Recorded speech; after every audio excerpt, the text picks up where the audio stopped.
The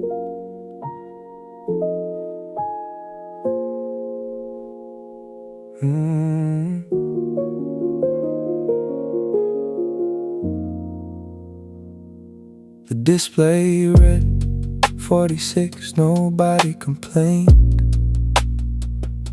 Just another breath breaking the silence. A little girl held a folder as though it weighed more than she did. An old man kept smoothing the same photograph. Even though there were no creases left, a young man rehearsed a sentence without moving his lips. A woman studied the floor as if the right answer might be hiding there. We all shared the same room, yet none of us were waiting for the same thing. For some, that morning meant a beginning. For others, a final chance. The clock continued, eyes refused to meet, because when destiny is close enough to touch, even strangers become intimidating. And another number appeared, 47. No applause, no questions. One person stood up slowly, took a deep breath, smiled the way people do when they're trying to convince themselves first. The door closed, time became heavier. 5 minutes, 10, 20, when they returned. The face hadn't changed, but the person had nothing needed to be explained. Some news changes the way you walk. They gathered their belongings, looked back at the rest of us, smiled gently, then disappeared. The display lit up again. 48, only then did I understand. All morning I'd wanted to be next, but life isn't about your number being called. It's about who you become when it finally is that afternoon they called mine. I walked in with less fear, because uncertainty was never the enemy. It was simply the doorway through which the greatest stories quietly arrive. Quietly arrive.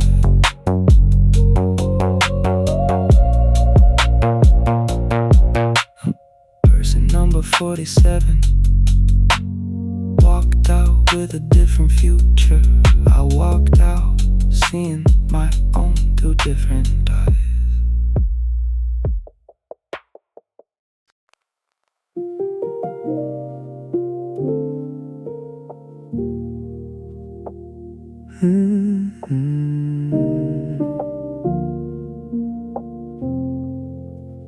There were 12 of us, 12 plates, 12 glasses, 12 lives crossing paths while time pretended not to move. Only one thing never changed, the final chair, always clean, always waiting, never occupied. Children asked, adults smiled, not yet, then changed the subject. Years slipped by, faces changed, some left gray hair behind, others left only their memory. Yet that place remained untouched. No jacket, no bag, no coat, not even a forgotten glass. Just an empty space that somehow seemed to breathe. Curiosity grew older with me. One evening after everyone had gone, I pulled it closer. I sat down, nothing happened, only a silence deep enough to hear me thinking. Then a voice from nowhere, from everywhere. Whoever sits here accepts carrying what everyone else can no longer bear. It It wasn't a curse, it was an agreement. Every generation had someone who chose that place. Not to lead, not to win, but to receive. The farewells, the secrets, the burdens a family could never put into words. That's why the chair always waited, not for the strongest, for the first person who understood that love sometimes means holding weight nobody will ever applaud. I looked around, I finally knew why nobody had stopped me. That choice could never be inherited, only chosen. I stood, placed the chair exactly where it belonged. That night it still wasn't my turn, but I never again called it empty, because now I knew it was filled with everyone who had quietly kept the rest of us standing. Hook. The last empty chair was never waiting for another guest. It was waiting for the first person willing to stay after everyone else had already gone.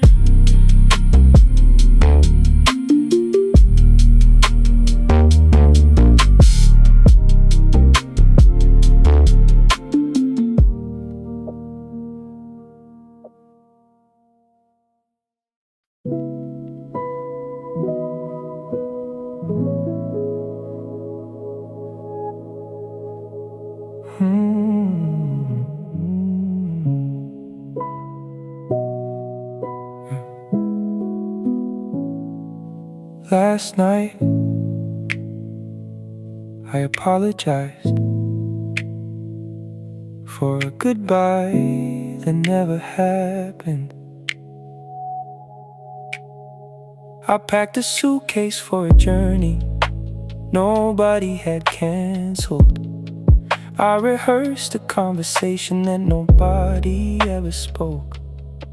By sunrise, I was exhausted from surviving a future that didn't exist.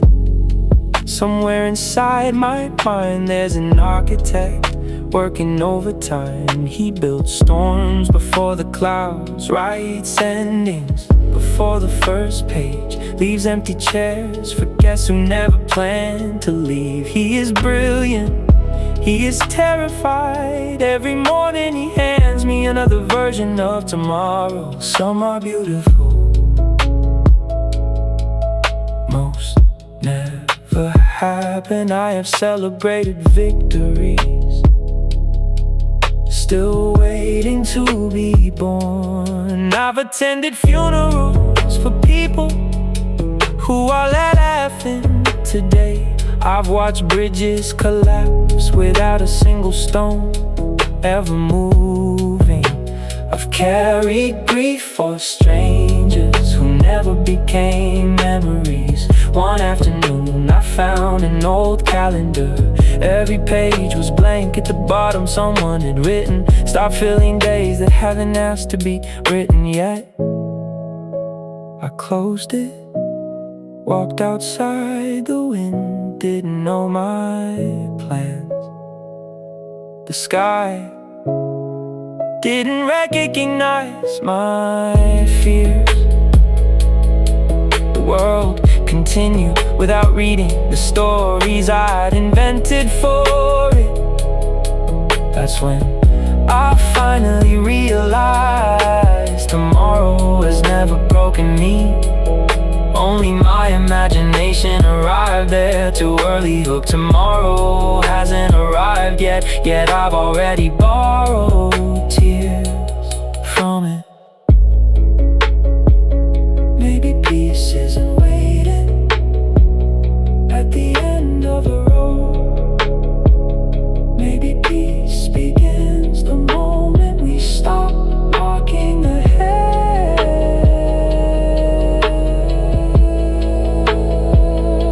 of our own lives.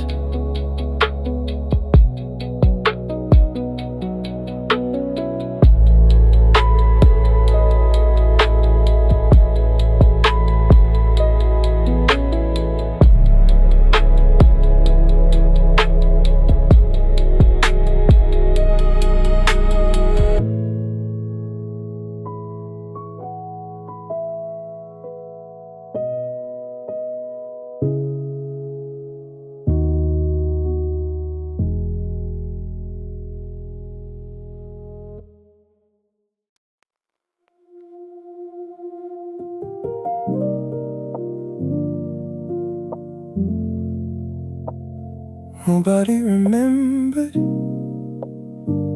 who had placed it there. It simply appeared every year. Same table, same sealed envelope, same handwriting, no name, no stamp, no explanation. People arrived early, but nobody sat too close. Conversations avoided that corner as though silence had reserved it first. Children asked, adults smiled and changed the subject. The oldest man always repeated the same sentence. Some answers only become dangerous once they're opened. For 30 years, the seal remained untouched. Not because people weren't curious, because they already knew one truth.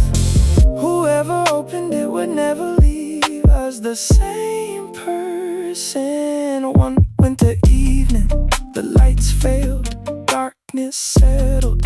When they returned, the envelope had disappeared. So had the youngest man in the room. Nobody searched, nobody called his name. They simply waited just before dawn. He came back, no tears, no panic, only a different way of looking at everyone else.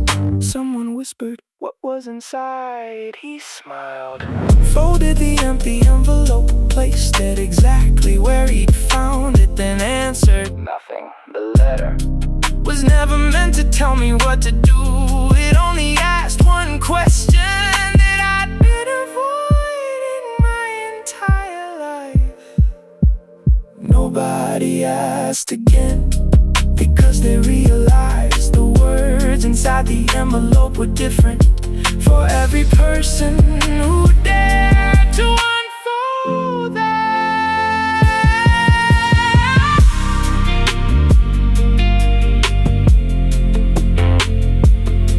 The envelope never carried my future. It carried the truth I'd spent years trying not to read.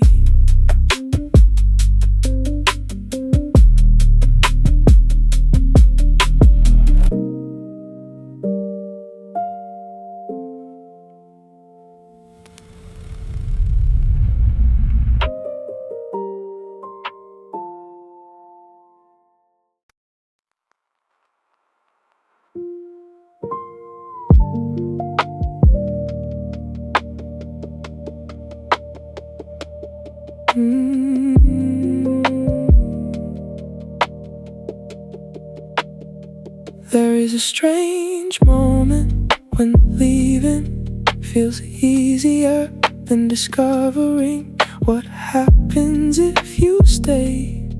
It's the moment when your hand almost reaches for the exit before reaching for your future. Your mind suddenly becomes an incredible storyteller.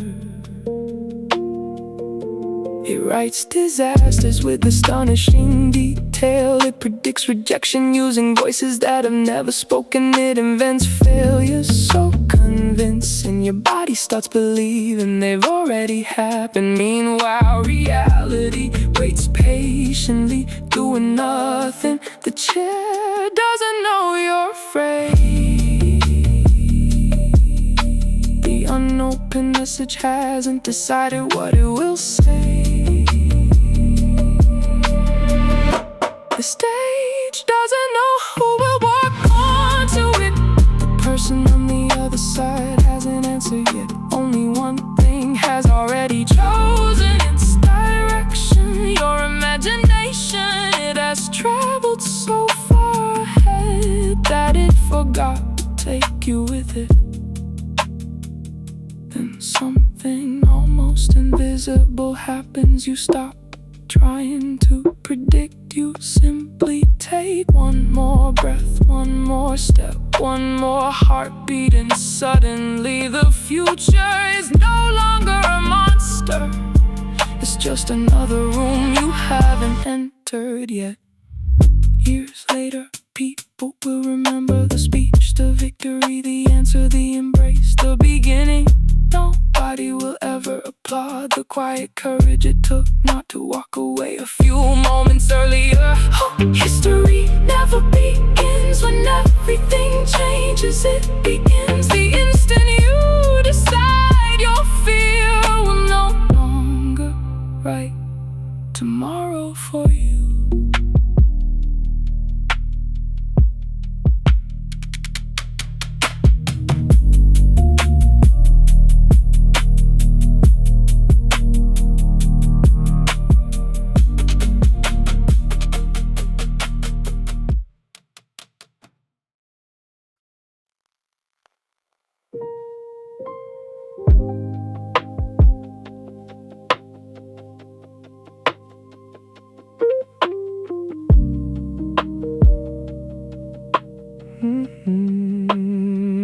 People camped outside, counting every sunrise, like freedom had office hours. Some carried maps, others brought hammers, prayers, keys inherited from people who never crossed anything. One man claimed he could hear paradise behind a wall. Another sold instructions for opening what nobody had touched.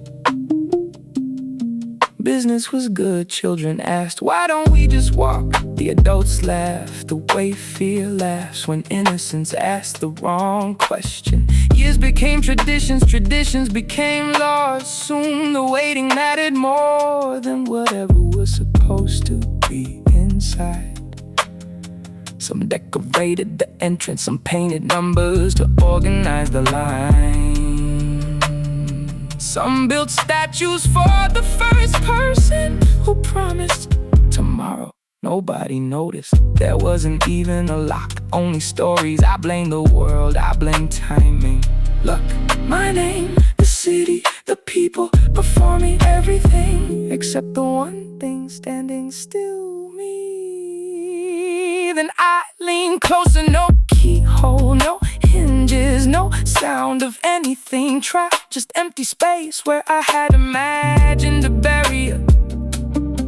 The first step felt almost embarrassing, like realizing the monster under your bed had been your own shadow, borrowing the shape of darkness behind me. Voices shouted, come back, it's not safe, nobody goes through there. Funny, they weren't protecting me, they were protecting the reason they'd never moved. I didn't open the door, I stopped pretending it was closed. Maybe the strongest prison isn't built from steel, maybe it's built from permission we keep asking for. And maybe the handle was never missing, because freedom was never meant to be pulled, only chosen.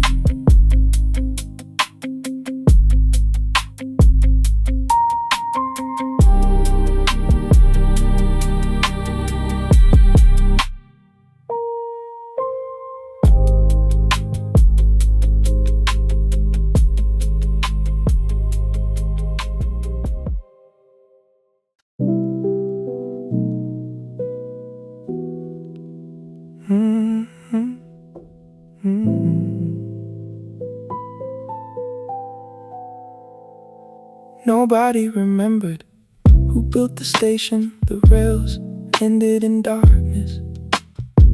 No trains arrived, no trains left, yet every platform was always full. Not of travelers, of people waiting for a name above everything. One endless scream, black, silent, patient. Every few hours a single name appeared.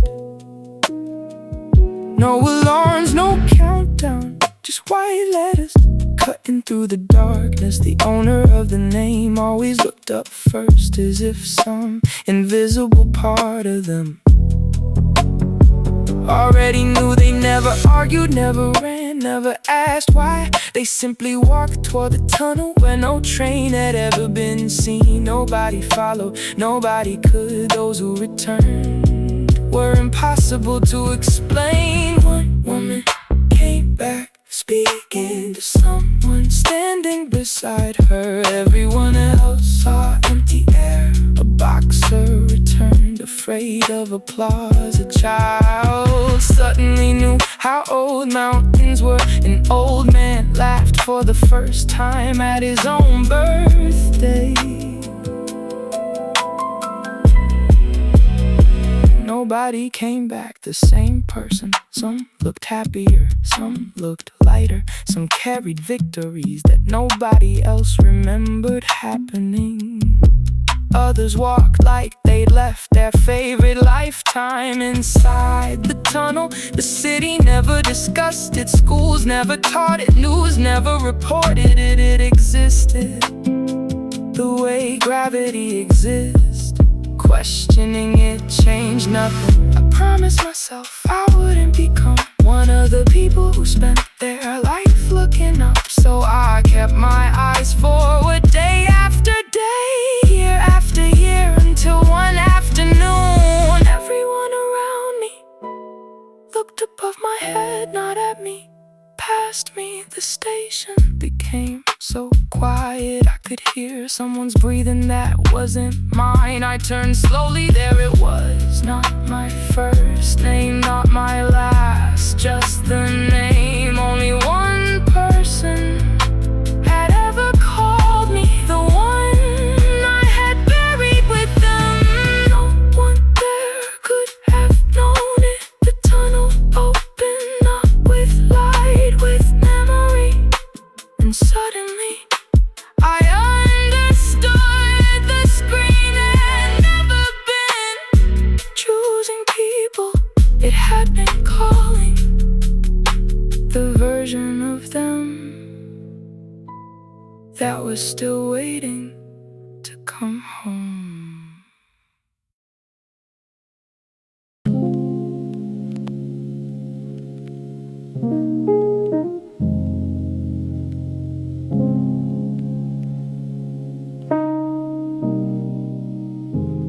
Every wall had one, every city trusted one, every promise depended on one, until one clock stopped believing in tomorrow. It happening inside a forgotten station where people arrived carrying flowers or apologies or words they had rehearsed for years. The old clock watched them all. Some were too late, some arrived too early. Most arrived at the exact moment their courage disappeared. One evening, its hand simply stopped, not broken, waiting. Workers climbed ladders, changed gears, changed springs, changed every screw they could reach. Nothing, the clock refused to move. Engineers called it impossible, scientists called it defective. The old janitor only smiled, he whispered, it's waiting for someone. Nobody listened, life continued except inside that station. Every person who entered felt something strange. Regret didn't feel this heavy. Goodbyes lasted longer. Forgiveness arrived easier. Parents held children a little tighter. Old friends laughed before speaking. People who had spent years avoiding each other suddenly sat on the same bench. No one knew why. Outside, the world kept racing. Deadlines, headlines, birthdays, funerals, sunsets. Everything moved except that one clock. Months later, a woman entered, holding a folded letter. Its edges had turned soft from being opened and closed 1,000 times. She stood beneath the clock, looked toward the empty platform, closed her eyes, then quietly she tore the letter into tiny pieces. Not because she hated the words, because she no longer needed them. At that exact moment, the second hand moved, just one. Then again the station took its first breath in almost a year. People cheered, mechanics celebrated, newspapers called it a miracle. Only the old janitor shook his head. No, he said it wasn't measuring time, it was protecting it. Because some moments are too important to let the world rush through them.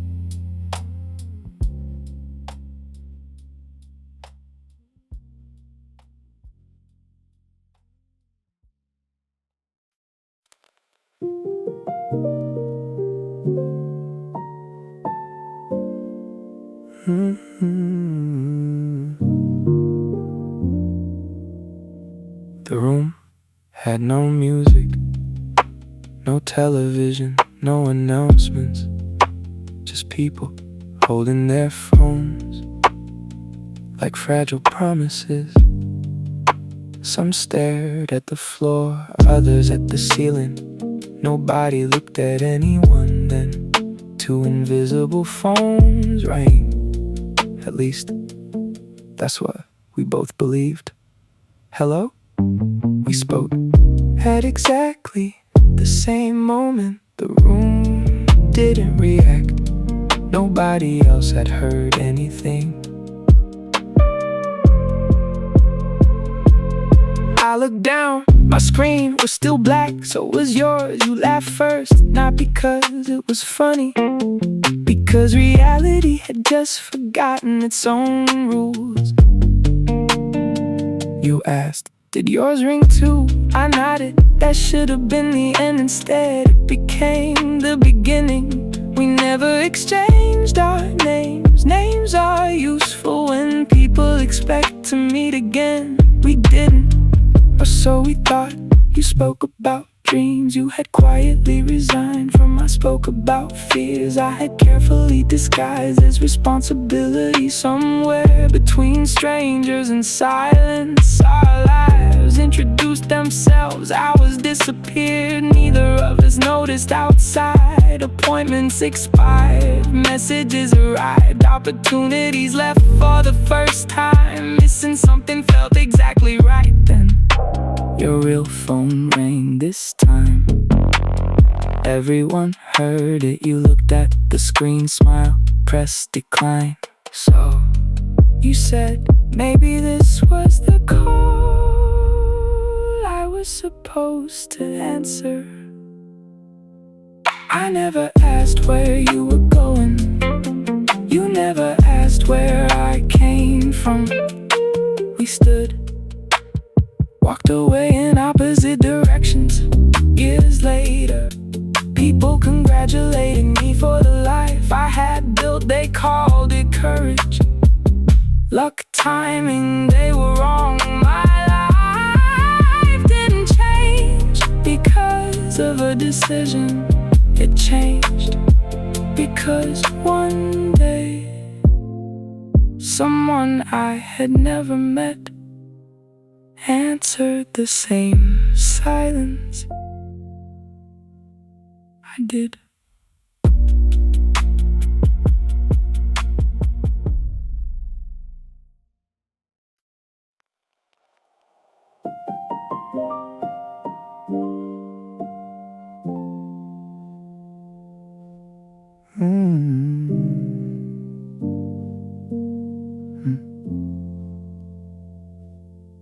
There was a city missing one road. Nobody remembered where it was supposed to lead. People said it'll open soon. so they stayed. The first days felt temporary, suitcases remained packed, coats stayed on. Goodbyes were never spoken, because leaving tomorrow felt easier than leaving today. Tomorrow became a habit. Years softened the edges of urgency. The luggage turned into furniture. Maps became wallpaper. Children grew up thinking the unfinished road was part of the landscape. Parents stopped pointing at it. Grandparents stopped mentioning there had ever been another direction. Builders opened shops, artists painted murals, musicians wrote songs about someday. Even the birds stopped flying over the broken horizon, not because they couldn't, because nothing ever crossed it. Visitors arrived sometimes, they asked, why don't you just build another road? The city smiled with gentle confusion. You don't understand, we're waiting for what? No one answered the question the same way twice. A letter, a sign, the right season, an apology, enough money, permission, courage, the perfect moment. Everyone called it something different. Everyone meant the same thing. One morning a little girl dragged a stick through the dust, drawing a crooked line toward the empty horizon. She wasn't making art, she was making a path. People watched, some laughed, some shook their heads. An old woman began walking behind her, then a man, then another. The line became footsteps, the footsteps became distance, and something extraordinary happened. The city didn't collapse, the sky didn't protest. No invisible voice told them to turn back. The missing road had never existed, only the habit of waiting for someone else to build it. Years later, travelers asked the children who made this road. They looked at one another, trying to remember. Because once you've been walking long enough, it's almost impossible to believe you ever lived inside a place that mistook waiting for home.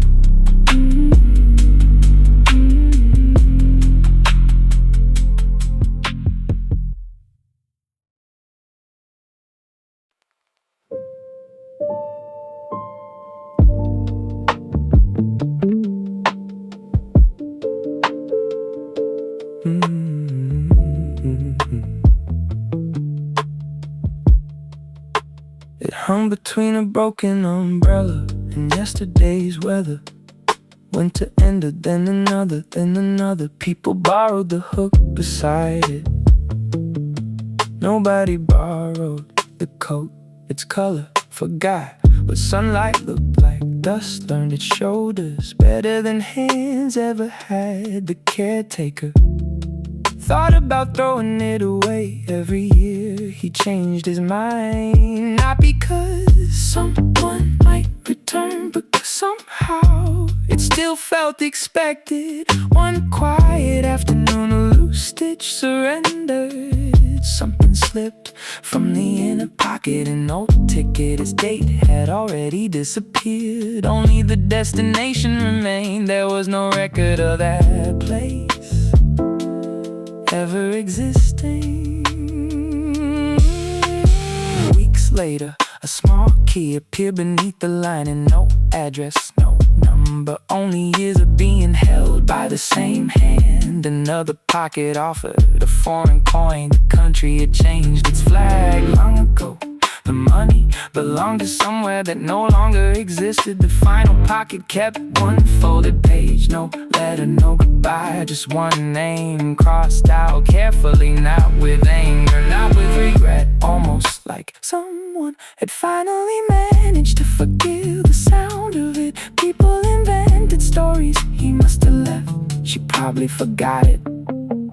Maybe they'll come tomorrow, tomorrow. grew old, the coat never argued. Fabric has no need to defend the truth.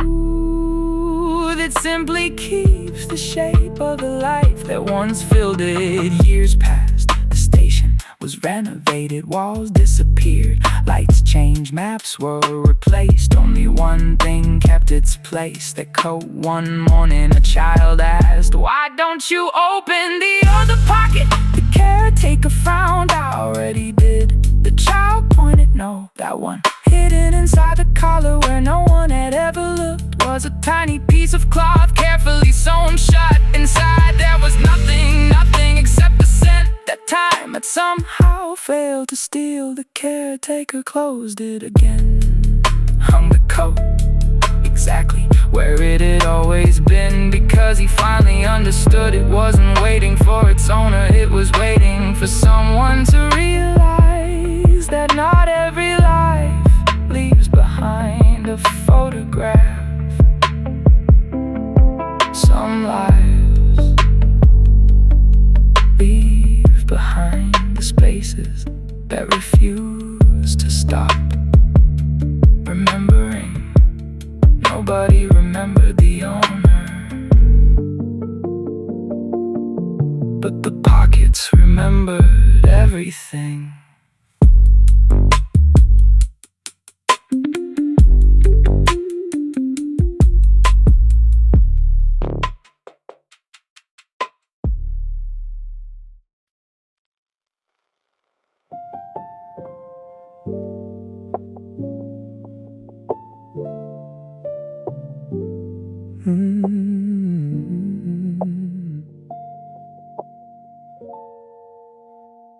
I almost didn't notice you, not because you were invisible, because nothing about you has to be seen. You walked away, rivers moved, never in a hurry, never trying to prove they know where they're going. Then the city did something strange.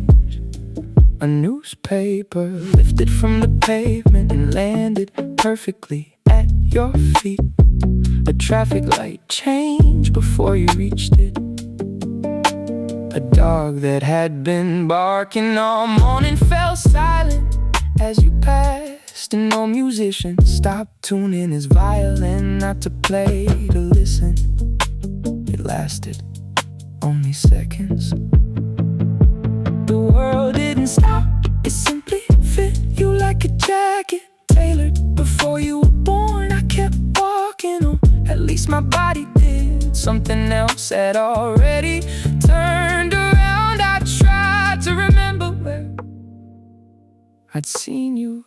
School, work, a photograph, nothing. Yet every step you took away felt like watching someone carry my missing years. I wasn't jealous, jealousy has sharp edges. This feeling was quieter, like opening a book and finding someone else had lived the chapters you were meant to write. For weeks I searched without admitting I was searching, not for you, for that feeling. I changed streets, changed routines, changed cities. Every face looked possible until it wasn't time. Did what it always does. It covered the memory without erasing its shape. Years later someone asked, "Have you ever fallen in love at first sight?" I almost said yes, then I realized it wasn't love.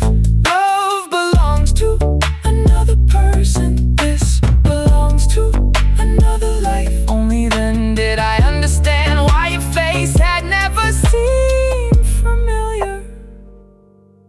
It wasn't you I recognized, it was the version of myself who would have existed if I had made one forgotten choice on one ordinary day I no longer remembered. You weren't the future that walked past me. You were the proof that somewhere between all the lives I could have lived, there was one that had been walking beside me all along, waiting for me to notice its footsteps. I didn't know your name, but I recognized the life I missed.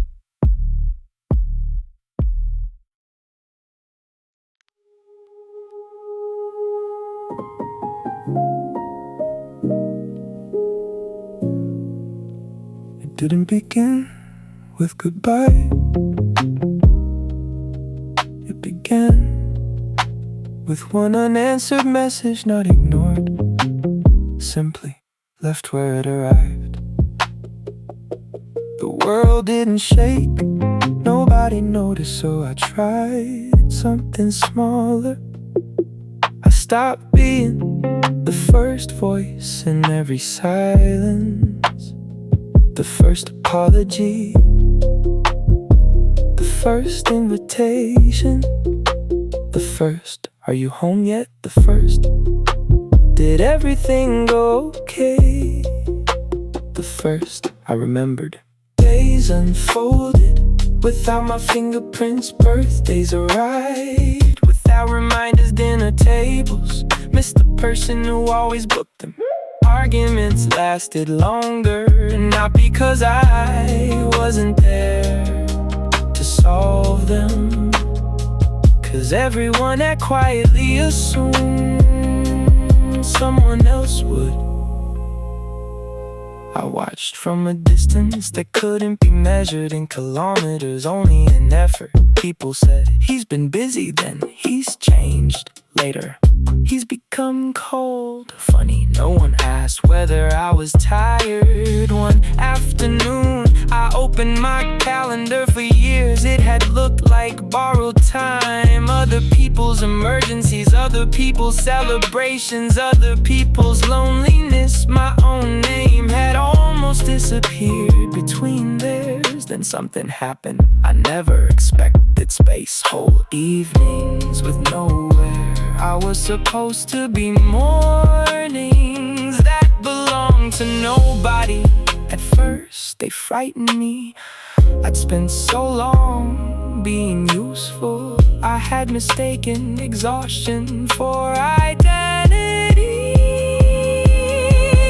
Weeks became months, the phone learned my silence. So did the people. Some relationships ended without ever having a final conversation. Not because they were broken, because they had been held together by invisible work. Only one person had been doing years later, someone I hadn't heard from. Looked surprised to see me. They smiled, said, "I thought you disappeared." I almost corrected them. Then I realized they were right. The version of me that carried everyone else's weight had disappeared. The man standing before them was someone they had never actually met. I didn't lose people, I lost the job I never realized I'd been hired to do.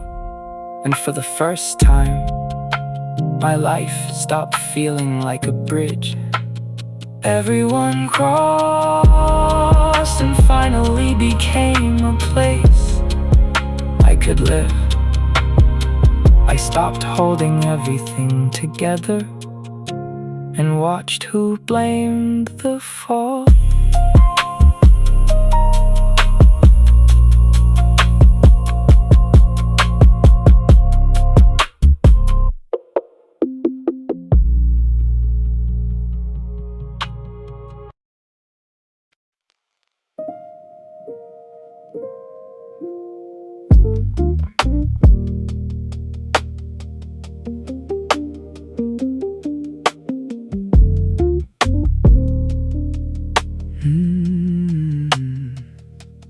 Nobody knew who began the map by the time anyone remembered seeing it. It was already covered with thousands of different hands. No names, no signatures, only lines, thin, crooked, careful. Every person who lost their way was allowed to draw one single path, only one. Then they left. Some return years later, asking to erase their mistake. The keepers always refuse. Someone will need that turn.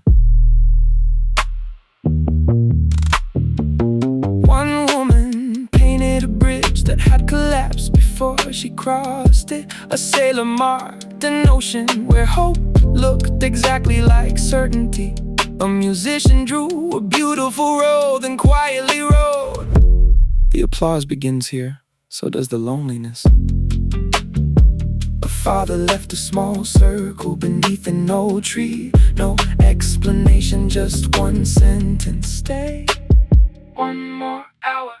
Nobody knew what happened there. Nobody needed to. Another traveler added a mountain that looked easy from every angle. Beside it, only 3 words: bringless pride. Years passed, the map became enormous. People traveled across countries just to study it. Some searched for shortcuts, they found none. Some searched for certainty, they found warnings. Others expected directions toward success. Instead, they found the places where hearts usually broke. One winter, a young boy arrived holding a blank piece of paper. He asked, "When do I get to draw?" The oldest keeper smiled. "When you become lost." The boy frowned. "I don't want to." No one does. Silence settled between them. Then the keeper carefully folded the empty page and placed it inside the boy's coat. "Don't worry, if life is honest, it will eventually show you where your line belongs." Years later, people would say the map had saved countless lives. They were wrong. The map never saved anyone. It simply whispered before every dangerous turn the words someone else had once paid to learn. We never found the destination, but we learned where not to turn.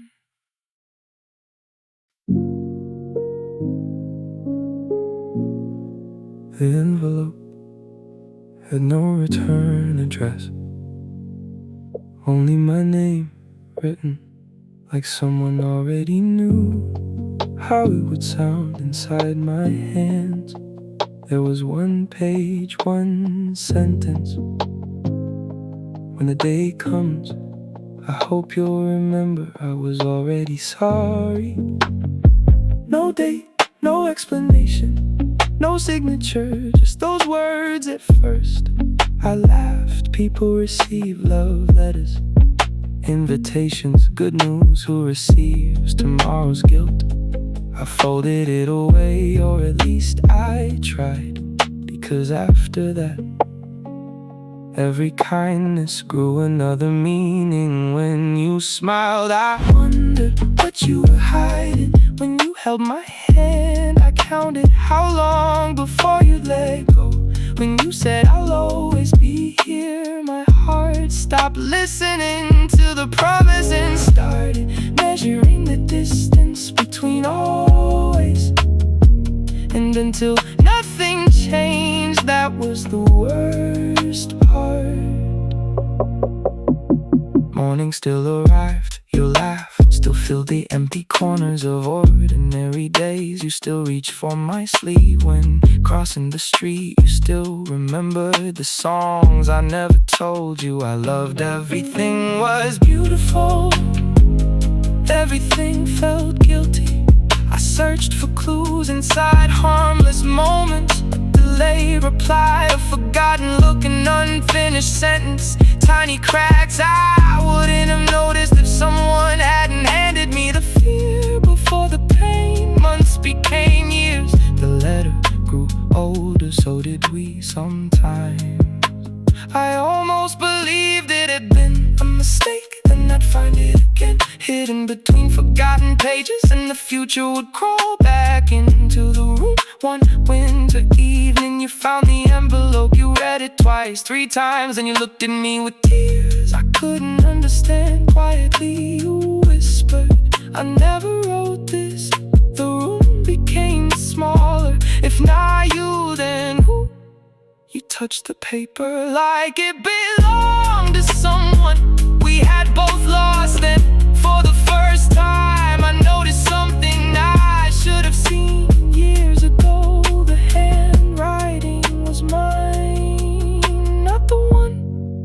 I used to day older, slower, like a hand that had spent a lifetime trying to forgive itself.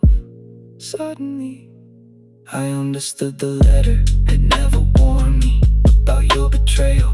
It had warned me about mine. Not the day I would leave, not the day I would lie, but the day I would choose fear over the life we still had. The apology arrived early because the mistake began the moment I believed the future more than the person standing beside me.